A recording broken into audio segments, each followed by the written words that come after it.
Selamat datang dan selamat bergabung di channel Dongeng Malam. Bagi yang sudah mampir, jangan lupa tinggalkan jejak kalian dengan cara di-like dan komen video ini. Untuk kali ini, Dongeng Malam akan membawakan sebuah cerita dengan judul Wewe Gombel di Desa Mati. Kita mulai saja ceritanya. Desa Mati, namanya saja sudah menimbulkan rasa ngeri. Tidak ada suara burung berkicau di pagi hari, tidak ada langkah orang yang terdengar di jalanan yang berdebu, hanya angin yang sesekali menerpa atap genting rumah-rumah tua. Pepohonan yang menjulang di sekitar desa tampak seperti sosok hitam raksasa yang menatap siapapun yang lewat. Lampu-lampu di rumah warga jarang dinyalakan, mereka lebih memilih berteduh di balik tirai, menunggu malam berlalu tanpa gangguan. Di balai desa yang remang, Farhan Kurniawan, kepala desa, duduk di kursi kayu tua dengan wajah tegang. Di depannya, Eza Palepi dan Ko Aseng tengah membahas hal yang membuat bulu kuduk mereka berdiri. 5 anak hilang dalam sebulan terakhir, kata Farhan, suaranya berat, menahan rasa khawatir. Dan semua hilang di malam yang sama, mendengar tangisan sebelum mereka lenyap begitu saja. Eza mengerutkan kening. Kita sudah mengirim beberapa orang untuk mencari Pak. Tapi tidak ada jejak. Tidak ada korban yang terlihat terserang. Ini tidak wajar. Ko Aseng mengusap jenggotnya, pandangan matanya tertuju pada jendela yang bergoyang diterpa angin malam. Dulu, nenek moyang kita pernah bercerita tentang makhluk yang muncul saat malam sunyi. Mereka bilang, jangan biarkan anak-anak keluar saat bulan baru. Farhan menatap Ko Aseng, skeptis. Jangan bercanda, Seng. Ini bukan zaman cerita hantu lagi. Anak-anak mungkin tersesat, atau ada penculik biasa. Tapi bagaimana dengan suara tangisan? Ko Aseng menimpali. Bukan tangisan biasa. Pernah kau dengar suara anak-anak yang seolah datang dari udara kosong, tapi terdengar jelas dari seluruh desa? Farhan hanya menghela napas. Ia ingin percaya logika, tapi hatinya mulai terasa tidak nyaman. Sementara itu, di rumah-rumah dekat hutan desa, Dila Rizky dan Desi Rismawati tengah menyiapkan makan malam. Dila, dengan rambut hitam panjang tergerai, tampak gelisah. Ia selalu merasa ada yang mengawasinya saat berjalan melewati lorong rumahnya. Desi, bisiknya, menatap keluar jendela. Kau dengar itu? Desi, yang tengah menatap piring, mengerutkan kening. Dengar apa? Dila menunduk, mencoba menenangkan diri. Suara tangisan, dari hutan. Rasanya dekat sekali. Desi menelan ludah, merasa tubuhnya menegang. Ah, kau terlalu banyak menonton cerita seram Dil. Tapi matanya tetap waspada ke arah hutan yang gelap pekat. Di luar sana, malam semakin pekat. Angin dingin bertiup, membawa aroma tanah lembab dan dedaunan kering. Dari kegelapan, terdengar suara halus, nyaris seperti bisikan. Anak-anak, anak-anak. Dila merinding. Ia menatap sekeliling rumah, memastikan pintu terkunci, jendela tertutup rapat. Di sisi lain desa, beberapa rumah juga gelap gulita, seakan penduduk menahan napas menunggu malam berlalu. Di jalan setapak dekat pohon besar, jejak-jejak kaki kecil tampak samar di tanah lembab. Bukan jejak yang biasa, melainkan jejak yang terlihat seperti anak-anak berlari dalam kepanikan, lalu berhenti tiba-tiba seolah tersedak ketakutan. Ko Aseng, yang sedang menyusuri desa dengan lampu senter tua, menunduk untuk melihat jejak itu. Ini bukan jejak biasa, gumamnya pada dirinya sendiri. Ini, seperti jejak anak-anak yang takut setengah mati. Beberapa warga lain melaporkan hal ganjil. Pintu rumah yang mereka kunci rapat tiba-tiba terbuka, suara langkah di loteng padahal tidak ada siapapun, dan suara tangisan samar yang seolah datang dari langit-langit rumah mereka sendiri. Desa Mati semakin tenggelam dalam ketakutan. Di sisi lain, Dimas Rido, pemuda desa yang penakut namun penasaran, mendengar tangisan dari hutan ketika ia pulang dari sawah. Suara itu lembut, merayu, tapi menusuk hingga ke tulang. Ia menoleh ke arah teman-temannya yang sudah masuk rumah, lalu menggigit bibirnya menahan rasa penasaran. Aku hanya ingin melihat, bisiknya, meski hatinya berdebar kuat. Malam itu, Dimas melangkah keluar rumah. Angin dingin menerpa wajahnya, suara ranting patah di bawah kakinya menambah ketegangan. Suara tangisan semakin jelas, memanggilnya. Tanpa ia sadari, langkahnya membawanya lebih jauh ke dalam hutan. Sementara itu, Dila dan Desi, yang duduk di depan rumah, mulai merasakan ada yang tidak beres. Lampu di rumah Dila bergetar, dan udara terasa berat, seolah ada yang menekan dada mereka.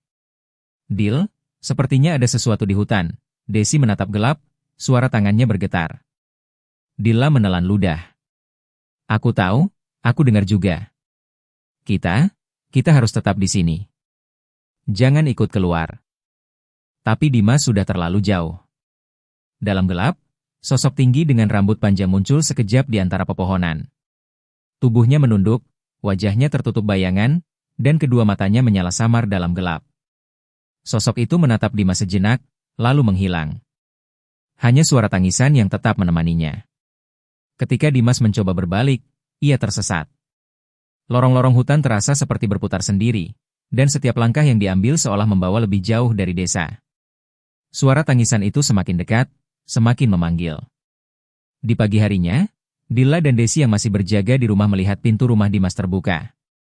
Tidak ada tanda-tanda perlawanan, hanya jejak kaki kecil yang hilang di tanah lembab menuju hutan. Farhan, Eza, dan Ko Aseng segera berkumpul, wajah mereka pucat. Dimas Ridho hilang, lapor seorang warga dengan suara gemetar. Ko Aseng menatap ke arah hutan yang sunyi. Ini baru permulaan. Dan dari dalam hutan, angin malam membawa suara yang tak bisa dilupakan. Tangisan anak-anak, dan tawa panjang seorang wanita yang dingin, yang menandai awal teror yang belum pernah dilihat Desa Mati sebelumnya. Desa Mati kini berubah menjadi tempat yang penuh ketakutan.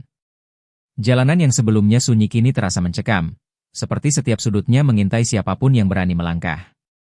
Warga lebih banyak menutup pintu, menyalakan lilin, atau berdoa di rumah masing-masing. Anak-anak jarang keluar, dan orang dewasa pun menolak bekerja di sawah atau pergi ke hutan. Di sisi lain desa, Sehat dan Mahuri Arif tengah berkumpul di rumah Mahuri. Mereka menatap peta kecil desa, menandai tempat-tempat terakhir Dimas terlihat. Sehat, yang biasanya usil dan ceria, kini terlihat serius. Kita harus mencari tahu Rif, kata Sehat, suara rendah. Kalau kita tidak segera, bisa-bisa dia hilang selamanya. Mahuri mengangguk. Aku juga merasa ada yang aneh. Tidak mungkin seorang pemuda hilang begitu saja tanpa jejak. Ada pola di sini, anak-anak yang hilang semua terakhir terlihat dekat hutan, selalu malam hari. Sehat menelan ludah. Hutan itu, ada sesuatu di sana. Aku tidak tahu apa, tapi rasanya bukan manusia biasa. Di rumah Ko Aseng, siang itu, para warga mulai berkumpul. Suasana tegang semakin terasa saat Ko Aseng membuka mulutnya, bercerita tentang legenda kuno yang selama ini dianggap mitos. Dulu, kata Ko Aseng dengan suara serak, desa ini dikenal dengan nama lain, dan selalu ada cerita tentang Wewe Gombel. Dia makhluk yang muncul di malam sunyi, mengambil anak-anak yang dianggap terlantar atau kurang perhatian dari orang tua mereka. Wajahnya menakutkan, tinggi, rambut panjang, dan matanya, mata yang bisa menembus jiwa. Farhan menggelengkan kepala, tetap skeptis. Ko Aseng, itu hanya cerita lama. Kita hidup di zaman modern, bukan zaman cerita hantu. Tapi cerita itu selalu datang kembali, Pak, kata Ko Aseng, menatap mata Farhan dengan serius. Dimas bukan yang pertama. Anak-anak yang hilang sebelumnya juga semua terkait legenda ini. Di sisi lain desa, Dilla Rizky tengah berjalan di pematang sawah, mencoba menenangkan diri setelah malam sebelumnya mendengar suara tangisan. Angin malam yang dingin membuat rambutnya berantakan, dan setiap bayangan di pepohonan membuatnya menahan napas. Tiba-tiba, di antara pepohonan, ia melihat sosok tinggi, tubuhnya menunduk, wajah tersembunyi di balik rambut panjang.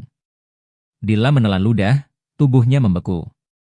Sosok itu melangkah perlahan, menatapnya dengan mata yang bersinar samar dalam gelap. Siapa? Siapa kamu? Suara Dilla gemetar. Sosok itu diam, hanya suara bisikan halus terdengar. Anak-anak, anak-anak. Dilla panik, berlari sekuat tenaga ke arah desa. Suara langkah sosok itu mengikuti dari belakang, cepat, berat, menimbulkan ketegangan di setiap napasnya. Ia hampir tersandung, tapi berhasil masuk rumah warga yang lampunya masih menyala. Ia menutup pintu dan mengunci rapat.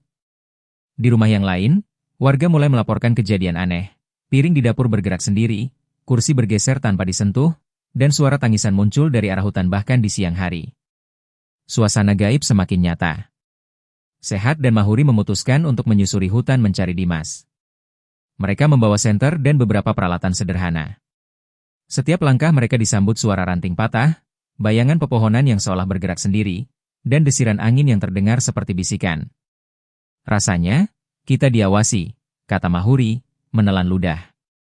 Aku tidak menyangka legenda itu benar-benar ada. Kalau benar Wewe Gombel, kita harus hati-hati. Tidak bisa sembarangan, Sehat menimpali.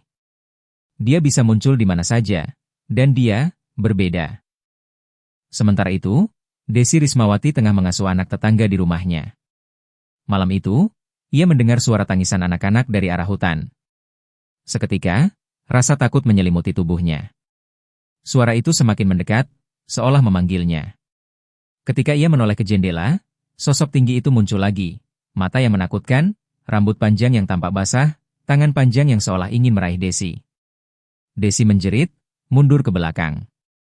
Sosok itu bergerak cepat, melompat ke halaman rumah dengan gerakan yang hampir tak manusiawi. Ia merasakan dingin menusuk tulang, napasnya tercekat. Tapi tepat saat sosok itu hendak menyentuhnya, cahaya misterius muncul dari pepohonan. Sosok itu menjerit panjang, seperti terkejut, lalu menghilang begitu saja, meninggalkan Desi yang terpaku, keringat dingin menetes di wajahnya. Di rumah Farhan, warga berkumpul dengan ketakutan. Mereka mulai menyadari bahwa legenda Wewe Gombel bukan sekedar cerita. Suara tangisan, benda bergerak sendiri, dan bayangan menyeramkan semakin jelas. Desa yang dulu sepi kini dipenuhi ketegangan yang hampir tak tertahankan. Ko Aseng menatap desa dari jendela balai, wajahnya pucat. Ini lebih buruk dari yang aku bayangkan. Wewe Gombel, dia kembali. Dan malam ini, siapapun bisa menjadi korban berikutnya. Suara tangisan malam itu terdengar lagi, jauh di hutan. Suara yang memanggil anak-anak, memanggil para pemuda yang penasaran. Desa mati benar-benar terperangkap dalam teror yang tidak bisa mereka jelaskan. Dan dari dalam kegelapan, satu hal pasti, ancaman Wewe Gombel semakin nyata, semakin dekat, dan tidak seorang pun di desa mati yang bisa merasa aman.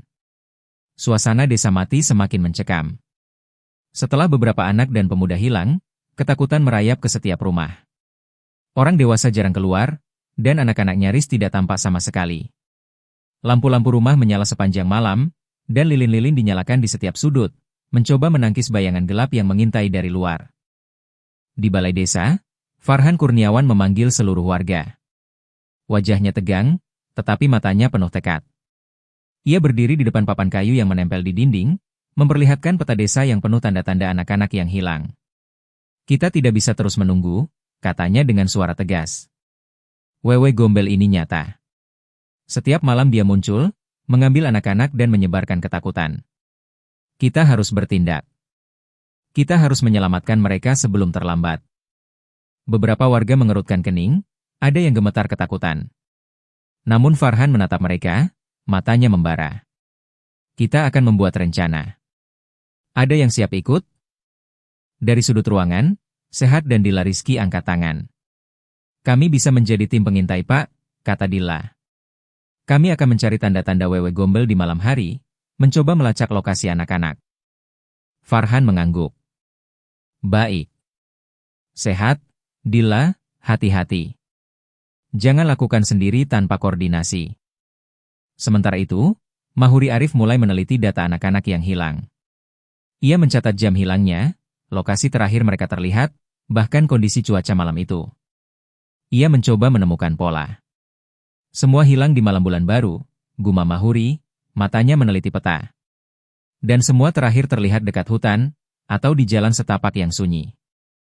Ada pola, tapi apa maksudnya, aku belum tahu. Di sisi lain desa, Eza Palepi dan Ko Aseng menyiapkan pertahanan. Mereka membuat pagar sementara dari bambu dan ranting tebal di beberapa titik strategis, menyiapkan lampu-lampu minyak yang bisa dinyalakan saat ada gerakan mencurigakan, serta menyiapkan jerat sederhana di beberapa jalan menuju hutan. Ini bukan manusia biasa, kata Ko Aseng sambil menatap bayangan pohon. Wewe Gombel bisa muncul di mana saja. Kita harus siap menghadapi apapun. Malam pun tiba. Desa yang biasanya sunyi kini terasa penuh ketegangan.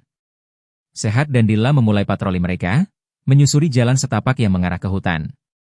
Lampu senter mereka memantul di tanah yang basah, menimbulkan bayangan aneh. Tolong, jangan bilang kau takut, Dila menoleh ke Sehat. Sehat tersenyum kecut. Aku tidak takut, cuma, ini menakutkan banget. Langkah mereka membawa mereka lebih dekat ke hutan. Suara dedaunan yang patah di bawah kaki mereka terdengar seperti bisikan. Angin malam membawa aroma tanah lembab dan daun kering. Namun ada yang aneh, aroma itu terasa seperti busuk, tapi bercampur dengan wangi yang manis, hampir seperti aroma bayi. Tiba-tiba, bayangan muncul di antara pepohonan. Sosok tinggi dengan rambut panjang dan wajah yang tertutup kegelapan menatap mereka. "Sehat, lihat itu." Dila berbisik, tubuhnya menegang. Sehat menelan ludah. Sosok itu diam, matanya menyala samar. Mereka mencoba mendekat, tetapi bayangan itu menghilang begitu saja, meninggalkan jejak dingin yang menusuk kulit mereka. Di desa, warga mulai panik. Suara tangisan terdengar dari beberapa rumah. Benda-benda bergerak sendiri, kursi terguling, piring jatuh tanpa disentuh. Suasana semakin mencekam, dan beberapa anak yang sebelumnya hilang muncul kembali, tetapi dalam kondisi linglung, tanpa ingatan, atau menangis tanpa sebab. "Ini lebih ganas dari sebelumnya," kata Ko Aseng kepada Eza. "Dia tidak hanya mengambil anak-anak. Dia ingin menakuti kita semua." Di tengah patroli, Sehat hampir terserang. Sosok tinggi itu muncul tiba-tiba dari kegelapan, bergerak dengan kecepatan yang tak manusiawi. Sehat menjerit, jatuh ke tanah, dan hanya karena Dila menarik tangannya, ia selamat dari cengkeraman makhluk itu. Mereka berdua terengah-engah, tubuh gemetar. Ini tidak bisa terus begini," kata Sehat, suaranya hampir putus asa. Aku tidak tahu kita bisa menghadapi ini." Dila menatap ke arah hutan, wajahnya pucat. "Kita harus bisa. Kalau kita menyerah, tidak ada yang selamat. Desa ini, anak-anak, semuanya." Malam itu, warga desa mati tidur dengan waspada. Pagar darurat, lampu minyak, dan jerat sederhana tidak memberikan rasa aman penuh. Suara tangisan terdengar di kejauhan, bayangan menyeramkan melintas di jendela, dan aroma aneh dari hutan semakin menusuk hidung. Farhan berdiri di balai desa, menatap desa yang gelap. Ia tahu rencana mereka baru permulaan. Wewe Gombel bukan hanya makhluk gaib, dia simbol ketakutan, dendam, dan kekuatan yang tidak bisa mereka lawan dengan senjata biasa. Dan di kegelapan malam, satu hal jelas, teror semakin ganas. Tidak ada seorang pun yang bisa merasa aman. Sehat dan Dila kembali ke desa, tubuh mereka gemetar, hati mereka dipenuhi rasa putus asa. Namun mereka tahu, jika mereka menyerah sekarang, desa mati akan hilang selamanya ke dalam kegelapan yang mematikan. Malam itu, desa mati terasa lebih mencekam dari sebelumnya. Lampu-lampu minyak dinyalakan di setiap sudut rumah, dan warga bersiap berjaga. Rasa takut yang sebelumnya tersembunyi kini berubah menjadi tekad. Mereka harus menghadapi makhluk yang menghantui desa mereka. Farhan Kurniawan berdiri di balai desa, mengawasi persiapan warga. Ia dan beberapa hansip, termasuk Eza Palepi dan Ko Aseng, memasang pagar sementara, ranting tajam, dan perangkap sederhana di titik-titik strategis yang biasanya dilalui anak-anak dan pemuda yang hilang. "Ini adalah malam kita," kata Farhan dengan suara berat. "Kita tidak bisa lagi diam. Jika kita menyerah, anak-anak yang tersisa mungkin tidak akan pernah kembali." Di sisi lain, Sehat dan Dila Rizky siap memulai patroli malam. Mereka membawa senter dan tongkat kayu, mencoba menyusuri jalan setapak yang menuju hutan, mencari tanda-tanda keberadaan Wewe Gombel. Suasana hening. Angin malam berdesir lembut, dedaunan bergesekan, menimbulkan bayangan yang menari-nari. Tapi ketenangan itu segera pecah. Dari arah hutan, terdengar suara tangisan anak-anak, lucu, lembut, tapi disertai nada kesedihan yang menusuk tulang. Warga yang berjaga di sekitar rumah mulai gemetar, dan beberapa anak yang sebelumnya ditemukan mulai menangis histeris. Tiba-tiba, bayangan tinggi muncul di ujung jalan. Sosok itu lebih menakutkan daripada yang pernah mereka lihat. Rambut panjang terurai, wajah tertutup bayangan gelap, mata yang memancarkan cahaya dingin, dan tangan panjang yang tampak ingin meraih semua yang mendekat. "Dia, itu Wewe Gombel," teriak Ko Aseng, suaranya terdengar serak. Sehat dan Dila langsung mengejar bayangan itu. Sosok itu bergerak cepat, seperti melayang di atas tanah, lalu lenyap di antara pepohonan. Mereka menabrak semak dan pohon kecil, tetapi jejaknya hilang begitu saja. Di desa, beberapa anak yang diculik sebelumnya muncul kembali, berlari ke rumah dengan wajah pucat, menangis tanpa henti. Namun kegembiraan itu tidak bertahan lama. Terdengar teriakan dari arah barat desa, beberapa anak lain hilang lagi, seakan ditarik ke kegelapan yang tak terlihat. Ko Aseng, yang mencoba menahan Wewe Gombel menggunakan tongkat kayu, terluka. Sosok itu muncul tiba-tiba di depannya, menyerang dengan tangan panjangnya. Ko Aseng terjatuh, darah mengucur dari lengan dan dahinya. Ia menjerit, dan warga segera menolongnya. Dia kuat, lebih kuat dari yang kita bayangkan, teriak Eza, menahan rasa takut sambil menarik Ko Aseng ke tempat aman. Warga mulai panik. Tidak ada yang bisa menjelaskan bagaimana sosok itu muncul dan menghilang sesuka hati. Lampu-lampu minyak bergetar di terpa angin malam, bayangan bergerak di jendela rumah, dan suara tangisan anak-anak semakin dekat. Farhan mencoba menenangkan mereka. Kita harus tetap fokus. Jangan biarkan ketakutan menguasai kita. Namun ketegangan semakin memuncak. Beberapa warga mulai menutup pintu rumah dan menahan napas, seakan menunggu malam ini berakhir tanpa kejadian mengerikan lain. Tapi suara tangisan terus terdengar, bayangan menyeramkan muncul dari jendela, dan aroma aneh yang manis bercampur busuk menyeruak dari hutan. Sehat dan Dila kembali ke desa, tubuh mereka gemetar. Dia tidak seperti manusia, kata Sehat, suaranya hampir putus asa. Setiap langkah kita, dia selalu selangkah di depan. Dila menunduk, napasnya tersengal. Kita harus menemukan cara lain, kalau tidak, desa ini akan hilang selamanya. Ko Aseng duduk terhuyung di samping Eza, wajahnya pucat. Darah mengering di lengan dan dahinya. Ia menggenggam tongkatnya, napas berat.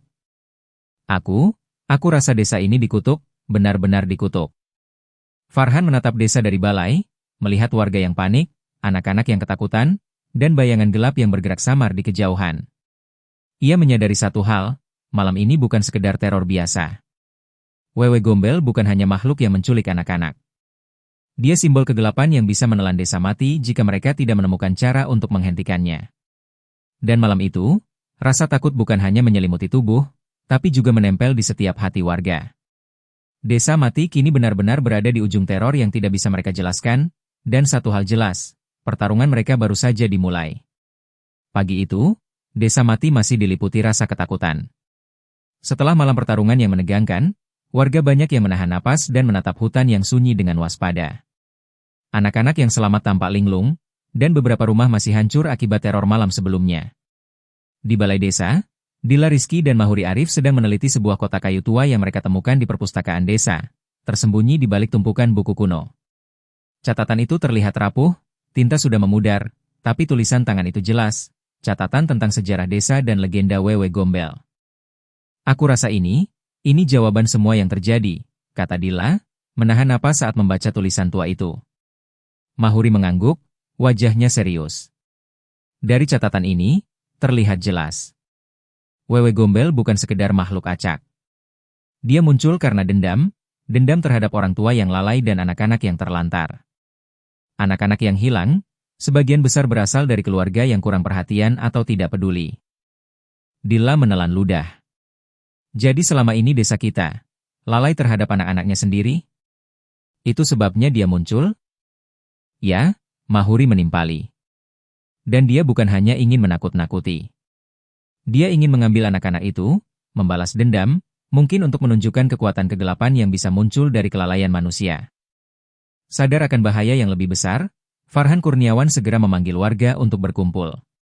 Ia menjelaskan catatan kuno itu, mengingatkan semua orang bahwa mereka harus bekerja sama, bukan hanya untuk melindungi diri sendiri, tetapi untuk menyelamatkan anak-anak yang tersisa. Kita harus melakukan ritual kuno, tegas Farhan. Ritual ini tercatat dalam catatan tua. Hanya dengan ritual itu, kita bisa mengusir Wewe Gombel dari desa ini. Tapi kita harus bekerja sama. Tidak ada yang boleh panik atau menyerah. Eza, Ko Aseng, Sehat, dan Dila mulai mempersiapkan perlengkapan untuk ritual. Lilin, dupa, simbol kuno yang digambar di tanah, dan mantra yang tertulis di catatan. Warga desa membentuk lingkaran di sekitar titik ritual. Suasana mencekam, tapi tekad terlihat di wajah mereka. Malam pun tiba. Ritual dimulai dengan cahaya lilin yang menari-nari, asap dupa yang mengepul ke langit, dan mantra yang diucapkan bergantian. Suara tangisan terdengar lagi, jauh di hutan, lebih keras dan menusuk. Bayangan Wewe Gombel muncul di tepi hutan, tinggi, menatap semua orang dengan mata bersinar dingin. Dia tahu, kata Ko Aseng sambil menahan napas. Dia tahu kita mencoba ritual. Di tengah kekacauan itu, Sehat dan Dila memutuskan untuk menghadapi Wewe Gombel langsung. Mereka menembus hutan, mengikuti suara tangisan yang seolah memanggil mereka. Bayangan tinggi itu bergerak cepat di antara pepohonan, selalu selangkah di depan. Dia tidak bisa dibiarkan melarikan diri, kata Dila, matanya menatap bayangan itu dengan tekad. Kalau kita menyerah, semua anak akan hilang lagi. Sehat menggenggam tongkat kayu, menahan ketakutan. Aku akan ikut denganmu. Tapi hati-hati Dil, dia sangat kuat. Hutan malam itu terasa hidup, bayangan bergerak, ranting patah, dan angin membawa bisikan yang menusuk telinga. Mereka mendengar suara tawa panjang Wewe Gombel, menyeramkan, memutar di sekitar mereka. Saat mereka mendekat, sosok itu tiba-tiba muncul di depan mereka. Tinggi, wajahnya menakutkan, tangan panjang seperti ingin meraih jiwa mereka. Sehat hampir jatuh, tersentak oleh rasa dingin yang menusuk hingga tulang. Dila menjerit, berlari ke samping, mencoba mengalihkan perhatian makhluk itu. Mereka berdua berusaha menahan sosok itu agar tidak menyerang ritual yang sedang berlangsung di desa. Sehat merasakan tangan Wewe Gombel hampir menyentuh dirinya. Nafasnya tersengal, tubuhnya gemetar. Ia hampir kehilangan kesadaran. Namun di saat itu, cahaya dari ritual yang dilakukan warga desa menyinari hutan. Simbol kuno yang digambar di tanah berkilau, dan mantra yang diucapkan secara serentak terdengar kuat, memaksa makhluk itu mundur. Wewe Gombel menjerit panjang, suara yang mengguncang hutan, sebelum akhirnya menghilang ke kegelapan, meninggalkan angin dingin yang berputar di antara pepohonan. Sehat terjatuh ke tanah, napasnya tersengal, hampir pingsan. Dila menepuk bahunya, mencoba menenangkan. Kita berhasil, ritual mulai bekerja, bisiknya, meski tubuhnya juga gemetar. Di desa, warga menyaksikan perubahan itu. Bayangan di jendela perlahan menghilang, tangisan anak-anak menjadi samar, dan udara malam terasa lebih ringan. Beberapa anak yang sebelumnya hilang muncul kembali, menangis namun selamat. Farhan berdiri di tengah lingkaran ritual, wajahnya lelah tapi lega. Ini belum sepenuhnya selesai, katanya. Tapi malam ini, kita berhasil menghentikan teror sementara. Desa kita masih bisa diselamatkan. Ko Aseng duduk dengan luka di lengan dan dahinya, wajahnya pucat tapi matanya bersinar. Ritual ini benar-benar berhasil. Tapi kita harus tetap waspada. Dia bisa kembali jika kita lengah. Desa mati perlahan mulai tenang, meski rasa takut masih tersisa. Malam itu, anak-anak tidur dengan aman, dan warga menyadari bahwa kerjasama dan perhatian terhadap anak-anak adalah satu-satunya cara untuk melawan kegelapan. Namun satu hal pasti, Wewe Gombel bukan makhluk biasa. Dia dendam yang tertanam dalam sejarah desa, dan hanya kehati-hatian, keberanian, dan kesadaran warga yang bisa menahan ancaman itu. Dan di kegelapan hutan, angin malam berdesir lembut, seakan membawa bisikan samar, aku akan kembali. Pagi pertama setelah ritual berakhir, desa mati tampak tenang, namun suasana yang tadinya mencekam kini digantikan oleh kesedihan dan trauma. Warga yang berjaga malam masih terdiam di rumah masing-masing, menatap jalanan yang sepi dengan mata penuh kewaspadaan. Beberapa anak yang berhasil diselamatkan duduk di pangkuan orang tua mereka, menangis sambil menahan trauma. Suara tawa dan tangisan mereka terdengar campur aduk, menandai luka batin yang tidak mudah sembuh. Namun di balik kemenangan sementara itu, beberapa kehilangan yang tragis tidak bisa dihindari. Dimas Rido, pemuda desa yang penasaran namun ceroboh, ditemukan di ujung hutan dengan tubuh tak bernyawa. Sosok Wewe Gombel tampaknya telah menahannya terlalu lama, dan ia tidak berhasil diselamatkan. Warga menangis, menyesali keberanian sekaligus kecerobohannya. Ko Aseng yang terluka parah dalam malam pertarungan pertama, akhirnya meninggal beberapa jam setelah ritual. Luka yang ia alami terinfeksi, dan tubuhnya tidak mampu bertahan. Ia meninggalkan pesan terakhir bagi warga, jaga desa, jaga anak-anak, jangan sampai kegelapan kembali. Beberapa anak yang sebelumnya hilang juga tidak kembali. Jejak mereka hilang di kegelapan hutan, meninggalkan rasa kehilangan yang mendalam bagi keluarga mereka. Desa mati kini terasa seperti tempat yang selamat, namun harga yang harus dibayar begitu tinggi. Di tengah desa, Farhan Kurniawan berdiri di balai desa, memandang wajah-wajah warga yang sedih namun lega. Ia mengangkat tangan, suara tegas namun lembut. Kita berhasil mengusir Wewe Gombel malam ini. Tapi kita tidak boleh lengah. Teror ini meninggalkan luka yang dalam, dan kita harus belajar darinya. Kehati-hatian, perhatian, cinta kita terhadap anak-anak adalah satu-satunya cara untuk melawan kegelapan. Jangan pernah mengabaikan mereka, karena kegelapan selalu menunggu celah. Warga mengangguk, meski mata mereka masih merah karena menangis. Mereka mulai membersihkan desa, memperbaiki rumah yang rusak, dan menguatkan satu sama lain. Perlahan-lahan, desa mati mulai pulih. Sekolah dibuka kembali, anak-anak bermain di pematang sawah, dan kehidupan mencoba berjalan normal. Namun meski keadaan terlihat damai, trauma tetap menghantui. Malam-malam berikutnya, beberapa warga mengaku mendengar suara tangisan samar di kejauhan, atau bayangan yang bergerak di tepi hutan. Lampu-lampu minyak terkadang bergetar sendiri, dan aroma aneh yang manis bercampur busuk kadang menyusup ke rumah mereka. Sehat dan Dilla, yang menjadi tim pengintai dan pahlawan dalam menghadapi Wewe Gombel, duduk di pinggir hutan, menatap kegelapan. "Kau rasa dia akan kembali?" tanya Sehat, suaranya pelan. Dilla menatap jauh ke pepohonan yang bergerak di terpa angin malam. "Mungkin. Tapi kita sudah lebih siap sekarang. Kita tahu, kita tidak boleh lengah." Farhan mengunjungi makam Ko Aseng, Dimas, dan beberapa anak yang tidak kembali. Ia menunduk, menyampaikan doa dan janji bahwa desa akan lebih waspada, lebih peduli terhadap anak-anak. Pesan moral itu terpahat di hati setiap warga. Perhatian dan kasih sayang terhadap anak-anak adalah benteng melawan kegelapan. Suasana malam itu sunyi, namun penuh ketegangan. Dari kegelapan hutan, sesekali terdengar suara halus, hampir seperti bisikan, "Aku akan kembali." Warga desa mati tahu satu hal pasti, mereka menang untuk saat ini, tapi mereka tidak bisa sepenuhnya merasa aman. Wewe Gombel adalah ancaman yang selalu mengintai di balik bayangan, menunggu celah untuk kembali menebar ketakutan.